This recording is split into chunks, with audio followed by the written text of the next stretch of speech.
Bonjour à tous. Aujourd'hui, dans ce tuto, nous allons voir Garudasana, la posture de l'aigle. Il s'agit d'une posture d'équilibre qui améliore donc notre équilibre. Elle permet également de renforcer notre bas du corps, d'améliorer la mobilité de nos hanches, de nos épaules. Elle renforce également bien sûr les muscles du centre, améliore notre coordination et calme beaucoup le mental, puisqu'elle demande vraiment d'être concentré, un regard au loin et d'être calme, posé sur cette jambe d'appui. Donc on va démarrer dans le Tadasana. Oui, juste avant peut-être. Vous avez besoin d'un tapis, alors c'est pas obligatoire, c'est une posture debout, mais ne serait-ce que pour le travailler ensuite dans vos cours, vous avez au moins l'ancrage avec votre tapis. Vous pouvez aussi vous filmer pour constater vos alignements. Et donc nous allons démarrer dans Tadasana. La posture de base, la posture de la montagne. Donc joignez au moins vos deux gros orteils ensemble. Cherchez à pousser les bords externes des pieds vers les côtés de façon à amener les hanches en rotation interne. Vous soulevez vos rotules en contractant légèrement vos quadriceps. Tirez bien le sacrum vers le bas pour allonger le bas du dos, en opposition au sommet du crâne qui va vers le haut. Donc dès maintenant, on se grandit, on redresse la colonne. Engagez vos bandhas en adoptant la respiration Ujjayi. Donc descendez bien vos basses côtes. Concentrez-vous un moment sur votre posture, le regard loin devant, les jambes actives, le centre engagé, une respiration calme, posée.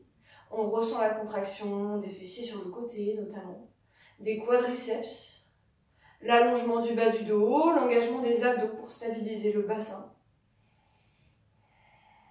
Puis vous placez juste les mains au niveau des hanches. Vous sautez pour écarter les pieds. Voilà, largeur à peu près du bassin. On va déporter notre poids du corps sur la jambe gauche. Donc, bon, moi je vais mettre sur la jambe droite juste pour que ce soit en miroir. Vous cherchez à bien presser le gros orteil gauche au sol. Et puis vous croisez la jambe droite par-dessus et vous coincez les orteils au niveau du mollet. Donc tout de suite vos hanches sont en flexion et en rotation interne. Cherchez vraiment à presser les cuisses l'une contre l'autre pour utiliser vos adducteurs pour vraiment stabiliser votre posture. Le regard est toujours loin devant vous. Vous cherchez à redresser le dos et vous contrebalancez cette action avec l'engagement des abdominaux pour stabiliser votre bassin. C'est la jambe droite qui est au-dessus. On passe donc le bras gauche au-dessus du bras droit. Vous pressez les coudes l'un contre l'autre. Ça engage les deltoïdes, les muscles de l'épaule. Ça permet de les contracter alors qu'ils sont en étirement.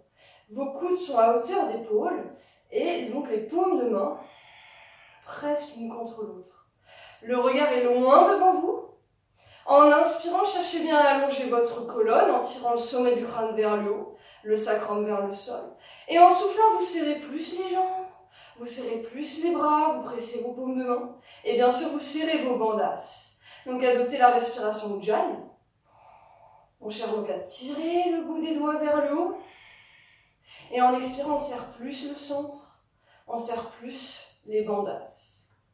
Puis on défait doucement la posture. Ok, relâchez. Ressentez déjà le travail effectué sur les jambes, les adducteurs, les mollets aussi, solaire qui permet vraiment d'ancrer les orteils au sol. L'ouverture au niveau du haut du dos, là on sent les épaules un petit peu dégagées. La contraction de l'avant, même si la poitrine reste quand même un petit peu ouverte, on a quand même la contraction des pectoraux pour amener les bras en adduction. Et puis le fait de redresser le dos alors que nos hanches sont en flexion. On fait la même chose de l'autre côté sur votre jambe droite. Pensez à bien vous grandir, à retrouver l'ancrage donc sur votre jambe d'appui. Hop, vous ancrez, vous croisez la jambe gauche par-dessus et vous coincez les orteils au niveau du mollet si c'est possible. Directement serrez vos jambes et sentez que ça vous cale, ça vous ancre au sol.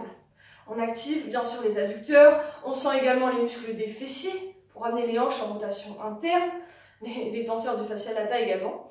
Redressez bien votre haut du dos et engagez vos abdos pour stabiliser votre bassin. Nous avons la jambe gauche par-dessus, donc on place cette fois-ci le bras droit. Hop, hop. C'est là le moment de petite coordination. Pressez les bras en opposition. Tirez les coudes vers l'avant et légèrement vers le haut. Sentez l'ouverture de votre haut du dos, donc les rhomboïdes. Vous avez également le faisceau moyen du trapèze. Donc inspirez, redressez bien votre colonne. En expirant, On serre plus les jambes, on serre plus le centre, les bandasses, on serre plus les mains. Donc sentez l'ouverture du haut du dos, la contraction et l'étirement des épaules, la contraction du mollet de la jambe d'appui, du quadriceps, des adducteurs, des fessiers, des dorsaux pour redresser le dos et des abdominaux pour bien stabiliser le bassin. Cherchez à respirer Ujjayi, à engager vos bandasses. On inspire, on se grandit davantage. On expire, on serre plus les jambes, on s'ancre au sol. Et on relâche. Ah, relâchez vos jambes. Donc c'est une posture qui calme. Ensuite, il faut chercher vraiment à se concentrer sur sa respiration. Lente et profonde. Cherchez à être confortable sur la jambe, à être bien posé, le plus stable possible. Donc bien sûr, on cherche à redresser le dos, à travailler sur le centre et surtout à travailler sur l'ouverture, ici au niveau du haut du dos. En fait, ça lâche un petit peu les tensions au niveau des épaules. Donc pour les personnes qui sont souvent, notamment en télétravail ou derrière un ordinateur, c'est très très bien. Voilà, j'espère que ce tuto vous aura aidé à bien comprendre Garudasana, l'équilibre. Alors bien sûr, s'il y a des problèmes d'équilibre, on peut toujours juste croiser et garder la pointe de pied au sol, tout en serrant quand même bien les jambes pour avoir cette action d'ancrage et au niveau des adducteurs, pour avoir vraiment le renforcement musculaire du bas du corps. Donc n'hésitez pas à partager, à liker la vidéo. Voilà, si ça vous a aidé, vous pouvez refaire également le tuto. Prenez le temps de vous placer, prenez le temps de vous aligner, de vous concentrer avant de faire cette posture d'équilibre. Et puis si jamais vous avez besoin d'être corrigé plus précisément, n'hésitez pas à faire appel à moi pour améliorer votre pratique. Sur ce, je vous souhaite une bonne journée et je vous dis à bientôt dans un prochain tuto.